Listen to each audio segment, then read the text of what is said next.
በኢትዮጵያ ኦርቶዶክስ ተዋሕዶ ቤተክርስቲያን ዘንድ ውዳሴ ማርያም የቅዱስ ኤፍሬም የሶርያዊው የዕለት ተዕለት ምስጋና ማዕድ እንደሆነ ሁሉ ቅዳሴ ማርያም ደግሞ የመንፈስ ቅዱስ ረቂቅ ብርሃን የተገለጸበት ልዩ የምስጢር ማዕበል ነው። የዚህን ድቅድቅ ምስጢር ያዘለ ቅዳሴ ባለቤት የአደራረሱን ድንቅ ታሪክና እስከ ሀገራችን የደረሰበትን የጸጋ መንገድ እንቃኛለን። ሕርያቆስ ስሙ ብቻ ብዙ ምስጢራትን ይናገራል። ለተለየ የቤተ ክርስቲያን አገልግሎት ተመርጧልና ሕሩይ የተመረጠ ተባለ። የሥላሴን አንድነትና ሦስትነት ከማንም በላይ አምልቶና አስፍቶ ተናግሯልና ረቂቅ ተሰኘ። አብ ወልድና መንፈስ ቅዱስ በብርሃን መስሎ አስተምሯልና ፀሐይ ወይም ብርሃን ተባለ። እንደ ንብ ያልተቀሰመ አበባ እንደማያልፍ ሁሉ እርሱም ያልጠቀሰው የብሉይም ሆነ የሐዲስ ኪዳን ሊቅ የለምና ንብ ተብሎ ተጠራ። ታሪኩ እንዲህ ነው። ሐዋርያት ለቤተ ክርስቲያን መሪዎችን ሲሾሙ የተማረና ግብረ ገብ የሆነ ሾም የሚል ሥርዓት ሰርተው ነበርና፣ ነገር ግን ሁለቱንም አስተባብሮ የያዘ ማግኘት ሲቸግር መናፍቃንን በትምህርቱ የሚመልስ የተማረ ሰው ወይም ደግሞ በጸሎቱና በትሩፋቱ ሕዝብን የሚጠብቅ ግብረ ገብ ይሾም አሉ። አባ ሕርያቆስ ግን የተማረ ሳይሆን በጸሎቱና በበጎ ምግባር የበሰለ ግብረ ገብ ነበርና በወቅቱ ብህንሳ ቀደም ሲል አርጋዲያ ኋላም መኑፍ ትባል በነበረችው በሺዎች የሚቆጠሩ መነኮሳትና መነኮሳይትን በጋራ በሚኖሩባት ገዳም ኤጲስቆጶስ ሆኖ ተሾመ። እርሱ ግን ያልተማረ በመሆኑ መንጋዎቹ ይንቁት ነበርና ከመጠምጠም መማር አይቀድምምን እያሉ ያሾፉበት ነበር።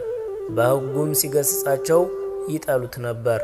አባ ሕርያቆስ ግን በልቡ እነርሱ ቢጠሉኝ ልጥላቸው ሳይል ይልቁንም በፍቅርና በትሕትና ጸንቶ ያስተምራቸው ነበር። ከዕለታት አንድ ቀን የሚጠሉት መነኮሳት ሊያዋርዱትና ከሹመቱ ሊያወርዱት ተማከሩ። ቀድሰህ አቁርበን እንበለውና ቅዳሴውን አበላሽቶ ሲሳሳት በዚህ ምክንያት እንሽረዋለን አሉ። እርሱ ግን ቅዳሴውን ከመጀመሩ በፊት ልቡ እንደ ቅዱስ ኤፍሬም በፍቅር ይቃጠል ነበር።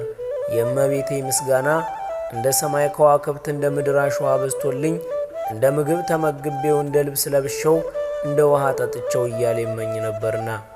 የቅዳሴው ሥርዓት ደርሶ ፍሬ ቅዳሴ ሲያዝ ጠላቶቹ ሊያቀርቡለት ከባዱንና ሸካራውን ቅዳሴ ሲፈልጉ የለመኗትን የማትነሳ የነገሯትን የማትረሳ እመቤታችን ድንግል ማርያም ተገለጠችለት። ልቡ በመንፈስ ቅዱስ ረቂቅ እሳት ተሞላ። ጎሳ ልቤ ቃለ ሰናዬ ልቤ መልካም ነገርን አወጣ ብሎ ጀመረና ወይ እዜኒን ሲብሆ አሁንም እናመሰግነዋለን እስኪል ድረስ ቅዳሴ ማርያምን በቃል ሰተት አድርጎ ደረሰው። የሚንቁት ሕዝብ ደነገጡ።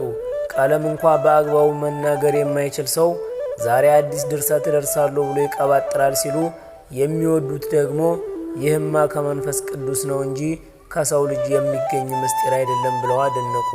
የድርሰቱ አምላካዊነት ተረጋገጥ ዘንድ በወቅቱ ልማድ በፈተና ውስጥ አሳለፉት። በወቅቱ ከነበሩት ልማዶች መካከል በመጀመሪያ ደረጃ በእሳት መጣል ሲሆን የአባ ሕርያቆስን የደረሰውን የቅዳሴ ማርያም መጽሐፍ ሊቃውንቱ ተሰብስበው በእሳት በጣሉት ጊዜ አልተቃጠለም፣ ደህና ወጣ።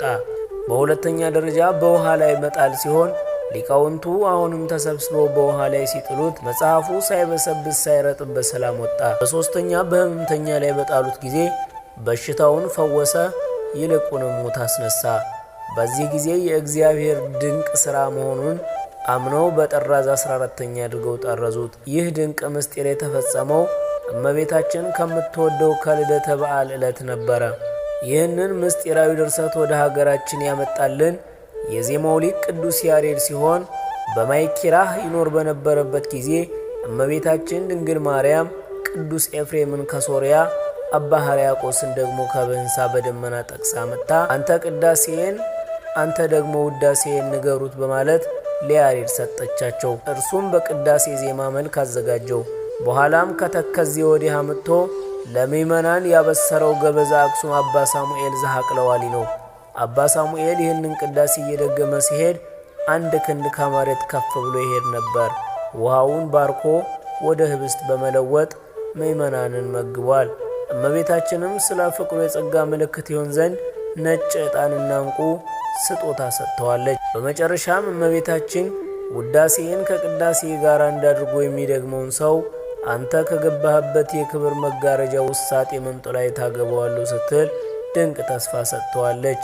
ይህ ተስፋ ለአባ ሳሙኤል ብቻ ሳይሆን ውዳሴዋንና ቅዳሴዋን በፍቅርና በትሕትና ለሚጸልዩ ለሚሰሙም ሁሉ የተሰጠ የታመነ ተስፋ ነው። የእመቤታችን አማላጅነት፣ የቅዱሳኑ ጸሎትና በረከት ጎሳ ልብየ ቃለ ሰናየ ጎሳ ልብየ ቃለ ሰናየ ዋና ቅዳሴሃ ለማርያም ዋና ቅዳሴሃ ለማርያም ዋና ቅዳሴሃ ለማርያም ዋና ቅዳሴሃ ለማርያም